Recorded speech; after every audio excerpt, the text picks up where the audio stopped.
creatives. This is Kynda Faythe with Cuppa Creativity in the Literary Lounge, a place where writing doesn't have to suck. I hope that you have a cool beverage next to you, and today we're going to be talking about reading. Summer reading list, maybe your wish list, just reading in general. I want to talk about why it's important, how you can benefit as a writer, and then also maybe creating a summer wish list, a summer reading list, or fall, or winter, or spring, you know how it works. But before I dive in, let me do a couple of shout outs. First, I want to give the Wichita Advanced Learning Library a total shout out for helping me use their AV studio room. If you have not ventured out, I love this library. It's bright and it's colorful, and the staff is absolutely amazing. Currently, like right now, all of their systems are down because the city had a cyber attack, had some issues there, and these people are all, even though they don't have a catalog, they don't have access to a catalog, they can actually access other libraries to find a call number and try to find a book for you that way. I don't know. Their sleuthing is amazing. Their workarounds, I don't know. Props to them. I just think, I don't know. I love it. I love watching wonderful, book nerds solve problems. I think that the world would be different if more could solve more issues. The other one that I want to give out is the people that help out at Faythe Publishing, Inc. That is, we are a nonprofit publisher. We focus on underrepresented voices, which honestly could be anything. Together, we want to focus that everyone is the audience. We are the authors, and we are also the legacy. I want every single voice matters. We learn everything through stories, right? So every voice matters. Every story deserves to be told, whether it's amazing or not. Maybe they're uncomfortable, but they're still a really good story. We learn everything. So I would like us together, I want to inspire others, and I want to be inspired by others. Faythe Publishing, Inc. focuses on kind of like twofold. One, we're looking for sustainable programs, so that way we can create scholarships and writing fellowships and give other opportunities for stories to be told. Now, that being said, it's not just for everybody, for writers. So if somebody is interested in social media, they can work with me on that. If we have people that are interested in graphic art and book covers, we've got book cover designing. We've got that going on. There's tons of things. Maybe you're interested more in organizing or planning events. Those are all of these things that we want to actually give opportunities to our community. That's what Faythe Publishing is all about. Our slogan is that we are supporting the writing journey. Everything is a journey, and we want to be part of that. So before I go into my lovely geeky reading, I want to say our mantra. I love our mantra. Are we ready? Come on, kazoo's at hand. Put your hand on your heart. Stand up. All right. Today, I will face fear. Today, I will be brave. Today, I will struggle. Today, I will grow. Today, I will get through this. Huzzah! Woohoo! Jazz hands! I love saying that. I don't know about you, it is. I love that self-fulfilled prophecy that you say something over and over and over again, you believe it. So you know what? I know that I'm going to grow. I know that the people with me are going to face fear, and we are going to get over this, and we are going to have a hella good time doing it. We're going to have some great stories in the meantime. So speaking of stories, I want to talk about reading. Reading is important, and it's not because I teach English and because I make books. Reading is a skill that can help like no other. It's tied to communication, it's tied to learning, it's tied to cognitive skills, and it's not nearly as popular as it used to be. And people need to start reading, right? You need to start paying attention to those stories. I've said this before on blog posts and in interviews before. I sucked at reading. Not gonna lie to you. I was not good at it. I didn't like it. I would much rather be outside, as a kid, dealing around, playing with dogs and riding horses and, picking up bugs and snakes and whatnot. That was kind of my go-to. I loved listening to stories. I liked making up stories. I liked making songs and making poetry, but I didn't want to write it, and I certainly didn't want to read it because I was bad. I wasn't good at it. That was not a strength of mine. And thankfully, I had an amazing piano teacher that picked up on it. She knew. You can't BS a BSer, right? As the saying goes. And so she knew I struggled, but I was really good at other things. I was really good at music, and I was really good at using my hands and whatnot. And so we started reading with a beat. And I will tell you, Miss Stanley, if you're out there, I thank you, because that has changed my world. You can learn anything in, I don't know, on every corner of the planet through reading. Every single thing that we have ever learned is through reading. Of course, there's the oral tradition that we pass down our stories, but how do you keep those stories? You have to write it down, and then somebody has to read it. So just to kind of keep things in general, why reading is important, just as a nice little reminder. It informs, right? Obviously, we know everything. From a movie to somebody, you have to write a script. Somebody has to write down all of that knowledge, right? Believe it or not, reading helps your mental health. Now, I don't know about you. I love the stories. And it doesn't even matter if it's just an informational, like a how-to book, or if it's a really emotionally tied novel. I love the novels where I'm kind of sad when it ends because I feel like my friends have left me. I know that sounds kind of depressing, but those are the kind of stories that really, really impact me. And I will tell you, I'm never lonely. I'm never, right? There's a difference between being alone and being lonely. I'm never lonely reading a book. My curiosity is satiated. I feel good. I feel full. I feel, full of energy and full of ideas when I'm reading a book. Reading also helps you make sense of the world. Now, I teach rhetoric because I think rhetoric is super awesome cool, and it helps you, I don't know, it says make sense of the world, but it actually helps you analyze. So just because you're reading something doesn't mean that is necessarily big T truth. But the more you read, the more you get to exercise your cognitive skills. You get to decide how that information is being processed. So when I think about communication, way back in the day, I used to coach volleyball.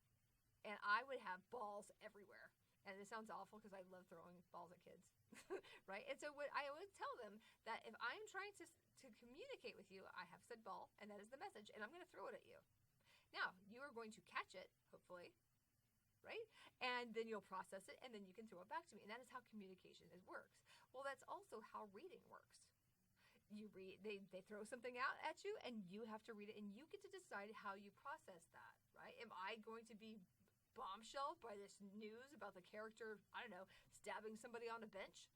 Am I going to be cajoled because somebody else stole a baby? I don't know, whatever.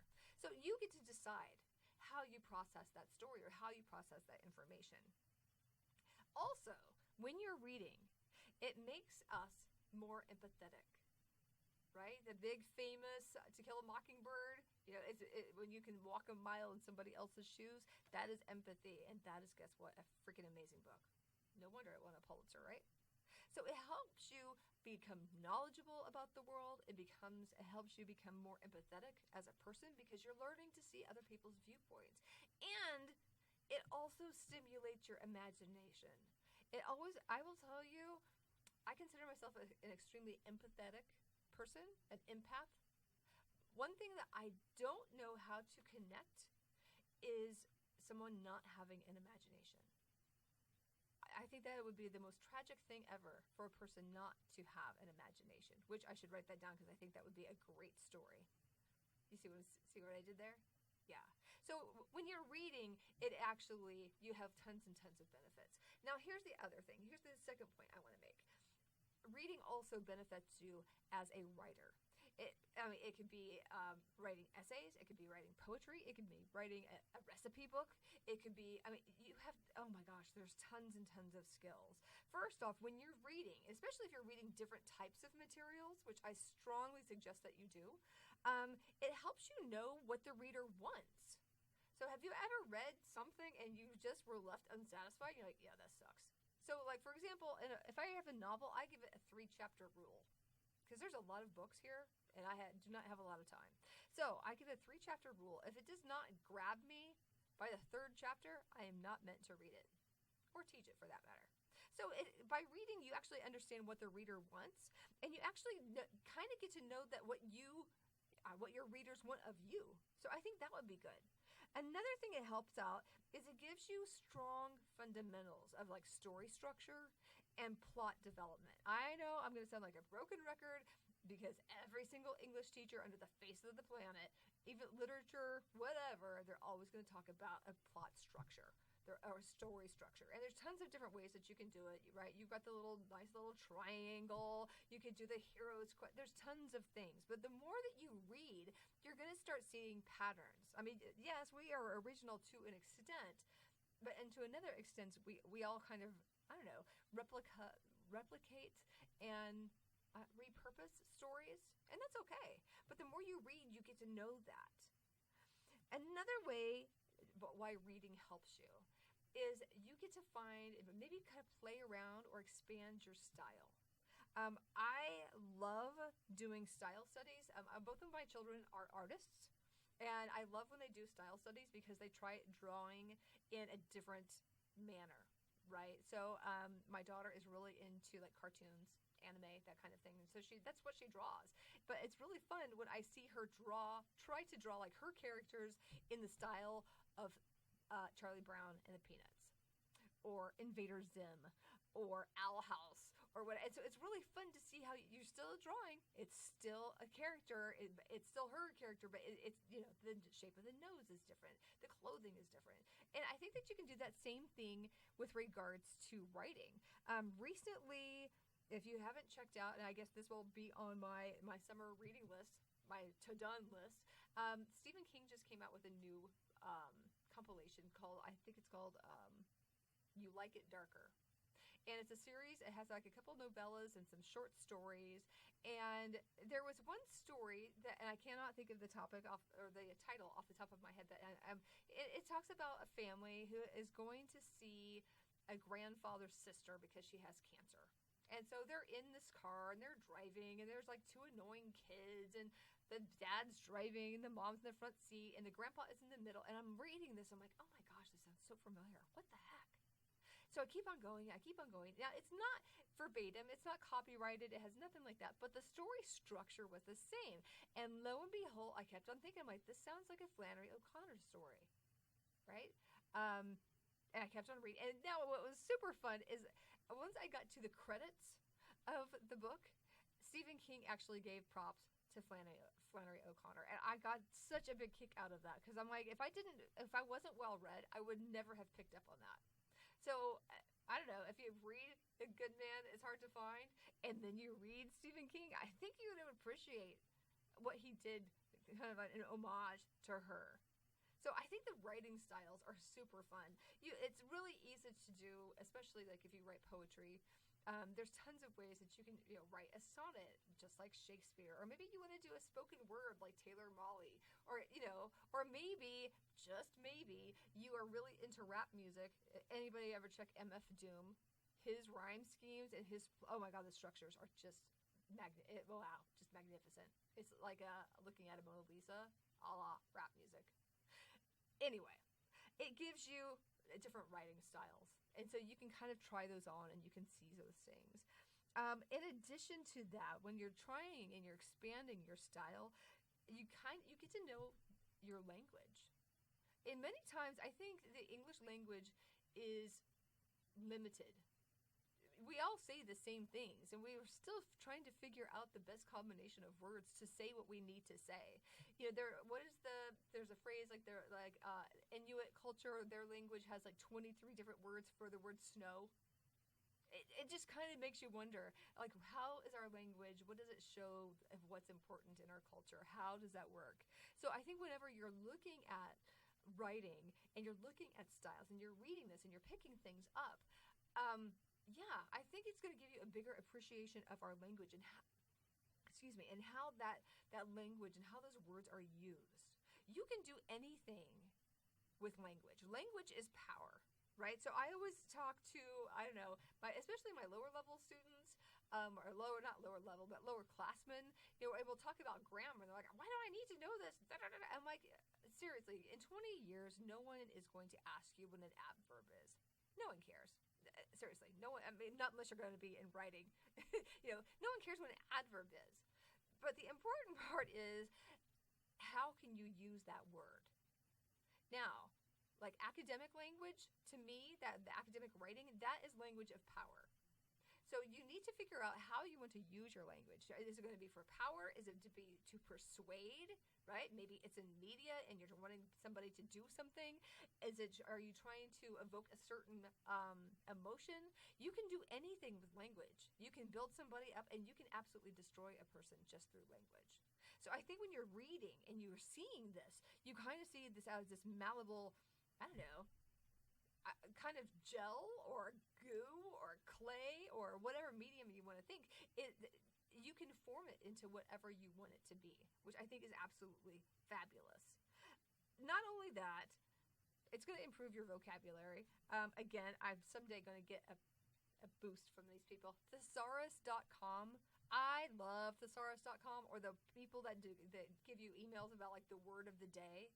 Try things on. Try it out. Find a new word. See what you can discover. I have mentioned this before. I've worked with a student, and she's an author. She's from Brazil. And when she came to the U.S., she wanted to learn how to write her poetry in English. And so we struggled for the first month or two. And we're trying to find what does this word mean in this language and vice versa. And what the funniest, I don't know, I got the biggest kick out of it. I asked her name was Maria, and I asked Maria, I'm like, what are your favorite words in English? And so we talked about thesaurus.com, because that's what we did. We sat next to each other. We did a lot of pantomiming, and we ended up writing amazing, amazing poetry. But her two favorite words were gloomy and marvelous. And I got such a big kick out of it. So I'm like, I'm going to challenge you to find a word or a phrase of words that you're just like, yeah, that's totally it. Gloomy is like the best word ever. So I challenge you that. Then the final thing of how this can benefit you. Reading can benefit you at, let's try that again. How reading can benefit you as a writer.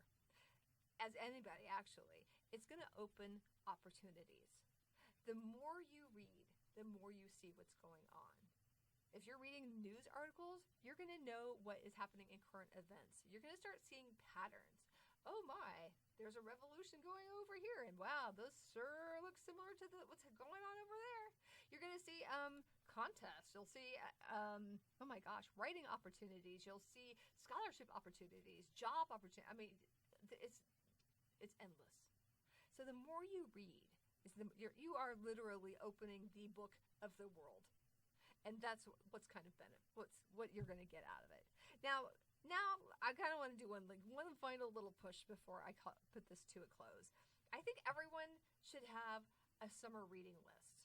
Now, I have mentioned before, I always keep notebooks with me because, oh my gosh, there's no way I could remember all of this. And I have so many people, I have so many students and other authors and friends and colleagues. Oh, have you read this book? No. Have you read this book? So I have this running list of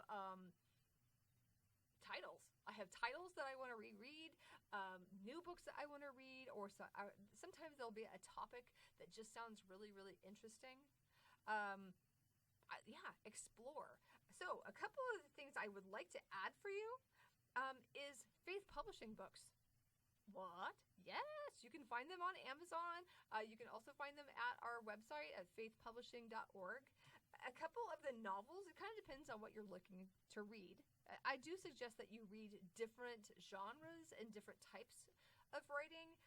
If you are looking for novels, I've got at least 3 off the top of my head. My newest one is from Connor Reed. It's called Cold.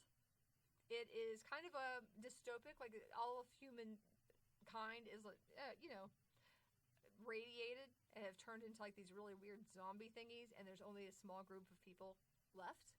So that's all I'm going to say about that, because it's amazing. There is Finding Light by Abigail Shepard. Completely different side of the spectrum. It's kind of, she writes an analogy of depression. And she has this character who actually goes out on this quest to find rocks so he can make friends at this gem society. And he ends up meeting all these interesting people on his little quest on doing that. It's a quaint, heartwarming story. If you want something that's a little bit, I don't know, a little bit more adult and kind of humorous, I kind of would equate this to a little Irma Bombeck-esque, is a Funeral Dinner Committee Coup. Hopefully I got that right. It is hysterical. It takes place in Kansas, and it takes place in a small town, which I think many people can relate to. And these two best friends get in a tiff, and there could be about who is going to be in charge of organizing the dinners when funerals take place. That sounds like a very somber topic, but the book is hysterical. I read it in like one sitting, which never happens. I laughed like out loud. I laughed out loud, and I actually cried. It is a beautiful, beautiful story, and I wish everybody. I would love to see it be made into like a TV movie or something like that. I don't know. I love it. If you're looking for something different, also, I have got a bajillion authors of poetry. I have several poets, lots of poets. I've got some poets like Beetle Hatch or Gray Evergreen or Adela Limer who actually have their own books. But check out the anthologies. There's some amazing writers coming out of Newton High School. I'm hoping to expand that and find more writers. I know that I am biased. I will say that I am biased. Kansas has got a myriad of experiences that no other place can offer. One, I think we have the most amazing sunsets. I mean, I've been around the world, and Kansas has a beat. The other thing is we have, I don't know, it's a different type of people that live here. I'm not saying that that's bad, because it's not. I love that we have a little bit of everything here, and it's slow enough that it can simmer, and we can really, I don't know, feel the flavors, taste the flavors of what comes through our state. And I think that's probably why I'm so adamant about finding the stories that come from here. So whenever you're reading, check out Faythe Publishing, check out the books, make yourself a wish list. Know that this reading helps you. It opens up opportunities. It helps you understand the world. It creates you as a better writer. And again, it can open up your eyes. So that is my challenge for you, my lovely creatives. This is Kynda Faythe with a Cuppa Creativity in the Literary Lounge, a place where writing doesn't have to suck. I look forward to reading your reading lists, and I can't wait to see how this affects your writing. Until next time.